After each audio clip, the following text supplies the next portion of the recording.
C'était à l'occasion de la célébration du nouvel an kurde qui s'appelle le Newroz, dans un tout petit village. Et l'image montre l'intervention de la police turque au milieu de cette célébration. Ces images sont tirées d'un Newroz kurde, c'est les fêtes du Nouvel An. C'était il y a moins de 10 ans, dans un village de montagne. Alors tout le village est là, et brusquement la police arrive dans un blindé. Les fêtes de Newroz sont interdites, et le blindé vient pour disperser la foule.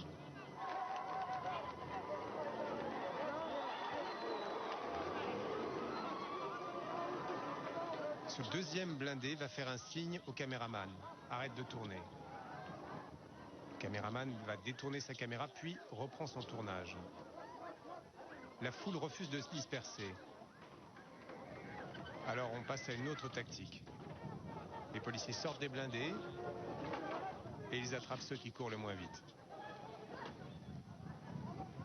Les gens résistent à l'arrestation parce que c'est l'époque où il y a beaucoup de disparus. 15 000 disparus. Les gens sont arrêtés et on ne les retrouve jamais.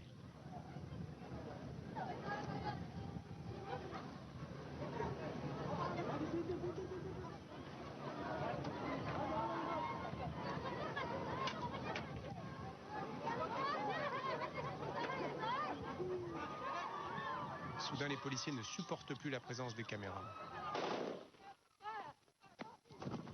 Le caméraman sera blessé, un photographe qui est à côté de lui est tué.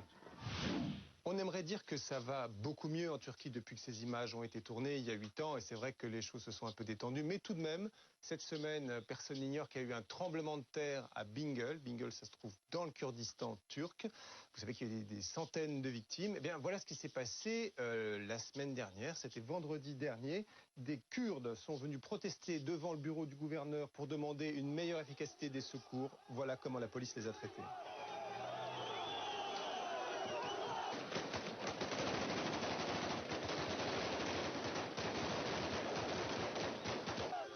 Voilà, ça se passait donc dans une ville où il y a eu un tremblement de terre, à Bingöl. Il se trouve que Bingöl, c'est la première ville de notre voyage, de notre odyssée au cœur du Kurdistan turc.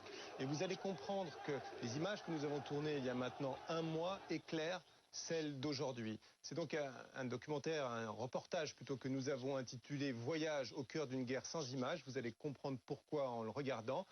C'est un reportage que j'ai tourné avec Daniel Lenné.